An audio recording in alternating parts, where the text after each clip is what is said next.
Hey guys, Ron here. Bear with me. Yeah, I got the glasses on tonight. It's pretty dark here. So long story short is that I was going to meet a friend. Got my pup with me. She brings her dog, her big shepherd, and we meet at a park kind of in between near us. Big park. In fact, there's an airfield there too.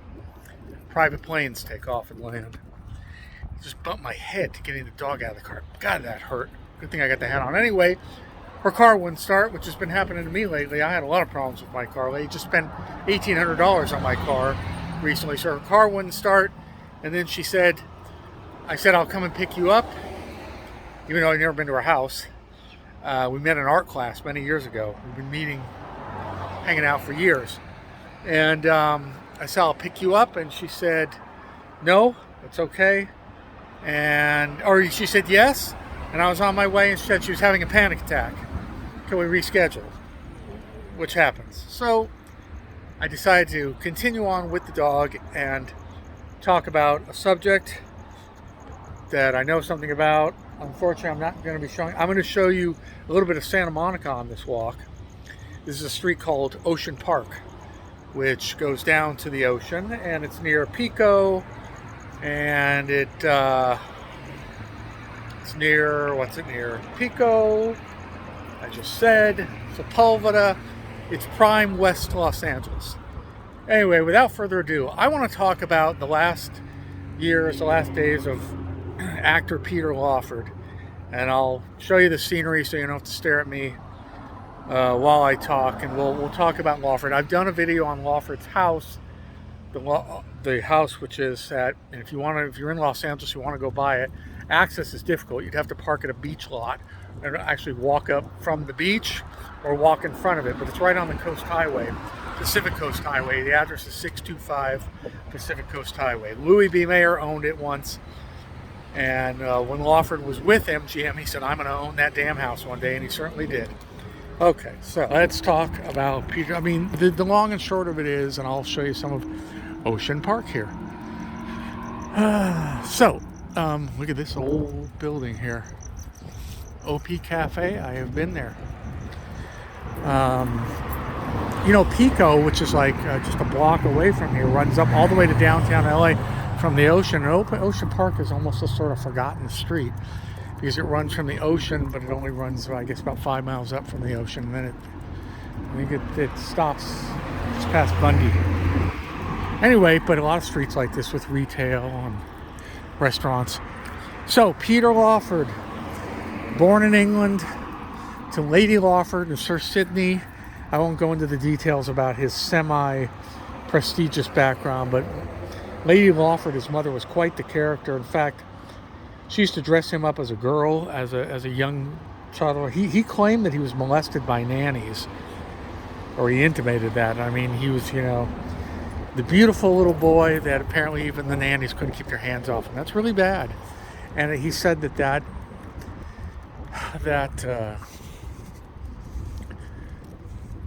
messed with him sexually for the rest of his life. And his mother, Lady Lawford, with her title that she liked to use. In fact, she once told Louis B. Mayer that her son was gay. And Lawford called him into the office and said, we can cure you. And Lawford was so insulted, he stormed out. He said, I'll go to another studio if I have to. And Mayer wouldn't tell him, but he later found out that it was his mother that told that. Now, Lawford probably was bisexual. The rumor was he was very bisexual, but he didn't want to be called gay. Anyway, so strange upbringing with money, then without money, comes to the United States, becomes an actor. While he was a boy, here's a story you don't know. There we go. When Lawford was about 14 or so, I guess, he was at a resort in France, I believe it was France, with his parents. And he was running across neither parents were home. I think they were playing golf or tennis or something. He was running across a huge open field, and there was a glass door that led into their villa, and he expected it to be open and it was closed, something like that. And he ended up sticking his arm right through the shards of glass, and then he pulled it out, and that's really when he did the damage. He severed a bunch of tendons And he went to, as a young boy, went into like the big lobby and literally collapsed on the floor, passed out, bleeding profusely. Doctors came down, tended to him. They thought he'd never regain the strength of his hand. And even as an adult, he regained most of the strength of his hand, but not totally. So a lot of the times he couldn't do, like sports-wise, the things that he wanted to do. However, he, because of that, he was classified 4F. So he was not allowed to serve in the armed forces, although I'm sure he wanted to. No, I shouldn't say I'm sure he wanted to. Anyway, on our side against the Nazis and the Japanese in World War II. So there weren't that many... Where are you going? Where are you going? Where are you going? There weren't that many... all that many actors, young actors around, because they were all fighting the war. So he had a leg up that way, and he was picked up by MGM and was a semi-star for a while. And by the 50s, his star was fading. He was doing TV. He met Pat Lawford. Among all the women that he was associated with, he finally met the daughter of JFK, the sister of JFK and RFK, Patricia. And boy, how fortunes change. You know, when she loved the Kennedys, loved the movies. They were fascinated with movie stars and all of them. And Pat just loved Lawford, had his poster, thought he was the most handsome guy in the world, as a lot of women thought. And she ended up, he courting her, and she wanted to get married. And she said, basically, if you don't marry me, there's another guy interested in me. And who knows if that was true. And she was off to Europe, and he was off to this place, and she was off to that place. And they ended up getting married. Anyway, that started an association with Lawford and her brothers, and he was always close. The old man Joe Kennedy didn't accept him. He didn't like the fact he was an actor. He thought he was kind of fruity. That's his words. He didn't like that he was English, even though old Joe was the ambassador of the Court of St. James. It's kind of interesting. England during the war, known as the ambassador of appeasement, but that's another story. So, but he got, wow. It's like the UN here, huh? I hear every language but English, but that's the great diversity of Los Angeles. All right, let's try to get by this restaurant. Oh, let's go this way. We'll go this way. That's a big dog. Okay, so another dog. Wow, it's dog night. So, where was I?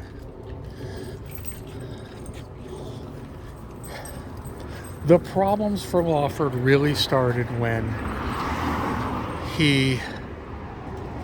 problems for Peter Lawford really, like I said, really started with the death of Marilyn Monroe. Well, let's back up.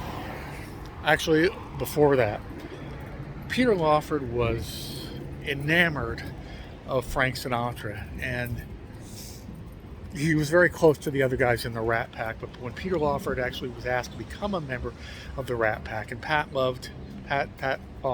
Kennedy loved Sinatra as well. Sinatra was the king of the hill, and Lawford just idolized him.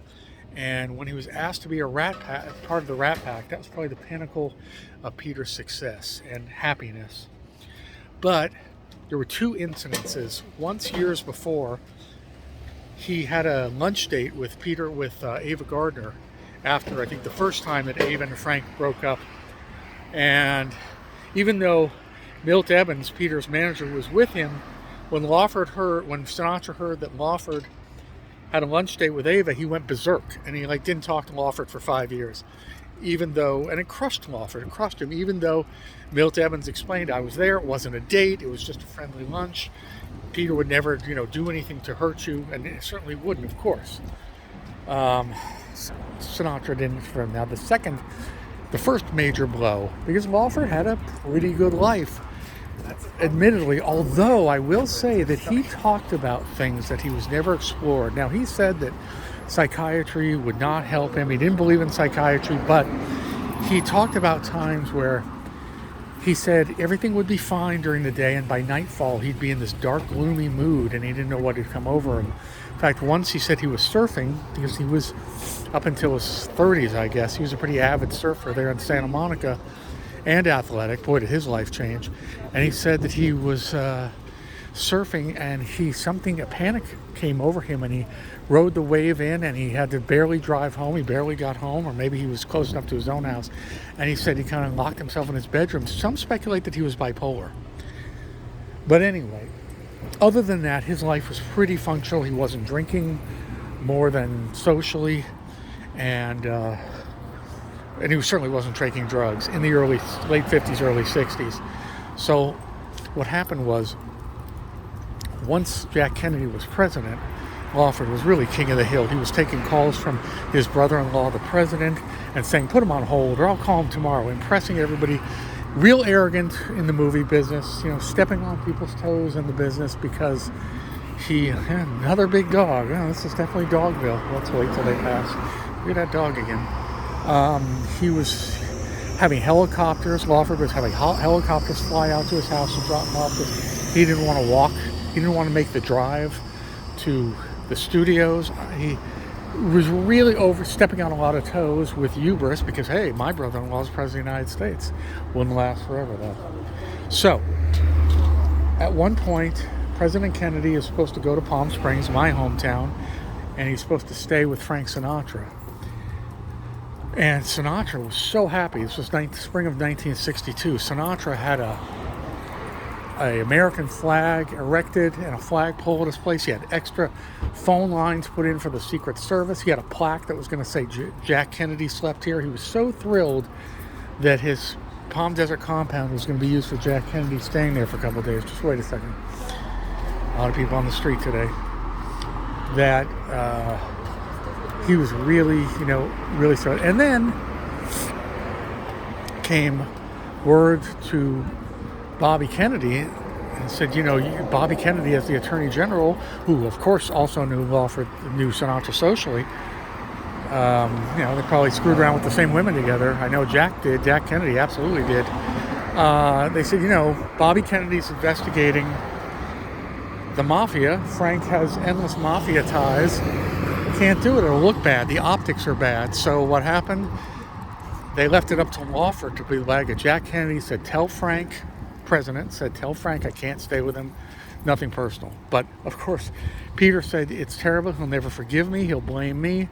And, of course, when Lawford told Sinatra that Jack Kennedy couldn't stay or wouldn't stay at his house, he went berserk. Milt Evans, his manager, lied and said, well, it's a security. There's not, they're worried about security. You can't provide enough security, but it was not true. It was because Frank's association with the mob, and Bobby Kennedy was going on a vendetta against the mob as Attorney General. So, and what did he do? He ended up Jack Kennedy ended up staying with Bing Crosby's house in the desert instead of Sinatra, and Bing Crosby was a Republican, of all things. So it really, really burned Lawford. Sinatra, and Sinatra never spoke to Peter Lawford again, ever, for the rest of his life, for the next exactly 20 years of Lawford's life. Now, that was the first blow, which Lawford never recovered from. He also lost movies because of that. He lost a lot of clout in Hollywood. If you can think of this as a session of nervous breakdowns, then, of course, there was the mysterious death of Marilyn Monroe, which supposedly Peter was involved in, along with Bobby Kennedy maybe being there that day. One theory is that Marilyn demanded Bobby Kennedy come down from Northern California, where he was staying with a friend,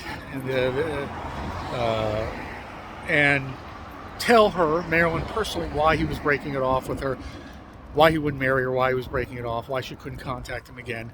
And supposedly he came to the house, and God knows what happened, but by the next day or by that night, Marilyn was dead.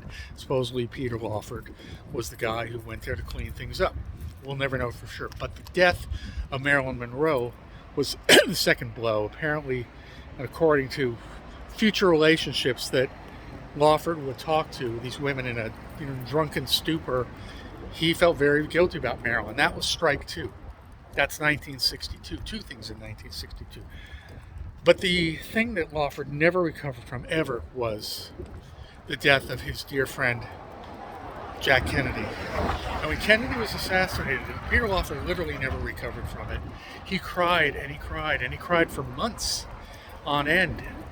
And his marriage to Pat was already over. She was sick of his fooling around with other women and his excessive drinking. And by now, Pat was excessively drinking. And they were only staying together for the 1964 re-election of President Kennedy. Now that wasn't a factor, of course, but then there was Bobby Kennedy running for Senate in New York. So they felt they had to stay together for that. So Pat Lawford moved out of the beach house in 64, and Lawford was there then, but she went to New York and Lawford was there by himself. This time, Lawford's drinking was huge. He was slowly getting into drugs, but he was already as good as dead. 1964, that 63, 64 is when you can pinpoint it. He couldn't get people over to parties or get-togethers at that big rambling house anymore. When people would come over, he would just drink himself into stupor and cry about all the deaths in his life and what was happening. Of course, his career suddenly went way downhill without Jack Kennedy there, without being he was still brother-in-law to Bobby Kennedy, but the film roles weren't coming anymore. His money was going. He was in a meltdown already. It was a meltdown that lasted for another 19 years. So when Bobby Kennedy was killed in 1968, well, actually, before that, they already had decided, they had already divorced because Bobby was successfully ran and became senator of New York. So they divorced, and Peter went through a succession of women. He was supposedly already in the mid-60s, very into prostitutes, threesomes, asking women to do things that they felt that some were repulsed by, and he could get prostitutes to do it, but he couldn't always get non-prostitutes to do it. Apparently, he was into S&M, actually paying, because he said that, or this is what some of the women say, that he felt so guilty because of his mother's repressive attitudes towards sex that he could only derive pleasure if they hurt him, if he was slapped or hit or hurt. And, 1964, 65, 66 wasn't quite as open as some of the sexually charged days that would come in the late 60s. Anyway, so he had a series of relationships. He eventually couldn't afford the Santa Monica beach house, and through a series of really bad business decisions, he lost the beach house. I mean, he didn't lose it, but when he sold it, there was a bunch of lawsuits, and he made not much money on it at all, hardly anything. It really made some really bad decisions. His film roles were all but gone by 1970. He had one girlfriend named Jerry Crane who said they led a family normal life for a while, but that didn't last, and from then on it was really bad. He lived in a series of apartments for the rest of his life, and they got progressively worse and cheaper and cheaper. And this man who once lived so high on the hog, like royalty almost, now lived in these cheap little shitty apartments around Hollywood. And it was really bad. More into drugs. And he would get married to a girl half his age and then a week later regret it. That's happened with Mary Rowan. Well, Mary Rowan lasted a couple of years, I believe. That was Dan Rowan's daughter. But he was so into drugs already that she couldn't handle it. She left, and then his Debbie Gould, his next wife in the mid-70s, took her to the Playboy Mansion, like after the first date, and impressed her, and he would propose right away, and then he'd say, "What did I do?" And the drugs never stopped, and by now, mid-70s, he was into PCP, cocaine, and then he always had a bad liver. He had a bad liver as far as the mid-60s. They told him in the mid-60s in the hospital, "You can never drink again or you'll die." Well, of course, he kept drinking, but he went more to drugs. And then he, but the last 5 years of his life or so, this is a park, that's why it's so dark. The last 5 years of his life or so, tiny little virtually no film or TV roles. drugs, and then when he couldn't afford drugs anymore, he went back to alcohol, cheap alcohol. And his relationship with his son, Christopher, is also passed on already, was built around drugs. Chris or his friends would come to visit Peter, and he'd say, give him a pipe full of hash. This is the 70s. It was really, really bad. And his last wife was Pat Seaton, who was with her for about 8 years, but people say she was a bigger doper than him, or as big. And they really didn't like her. Sometimes they'd fight. He'd hold a gun to her head. She'd leave for months at a time. Once, and she came back, and she said he looked like Howard Hughes. Things all over him, and with his hair grown out and everything, and the nails, and it was horrible. Elizabeth Taylor, his friend from way back, tried to get him a film role, and his last role, he couldn't perform. He was laying in his trailer, and he looked half dead. Milt Evans tried to pry him up, and he read the lines. They said they couldn't hear him, and at 62, I believe he was like a 102-year-old man, very, very sick. And eventually Peter was so sick he couldn't leave the apartment. Well, years before that, he couldn't leave his little apartment. One day he bumped into something, and he couldn't stop bleeding. His liver was gone. He was going into liver failure and everything else. And he died in the hospital just before Christmas 1983. In fact, Elizabeth Taylor had been there to visit him. Everybody visited him then, including his kids, and then everybody went off on their Christmas holidays.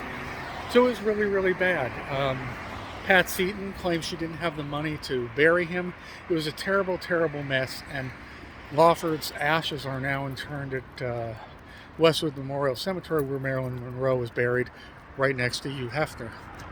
Anyway, this is a long video, but it's a lot to talk about. Do some research if you're interested. Look at Peter Lawford, because he had an incredible life. This is a man who had it all and literally lost everything. I mean everything. And in the very end, he had nothing. There's an old New York expression my father used to use, says he didn't have two nickels to rub together. He was poor.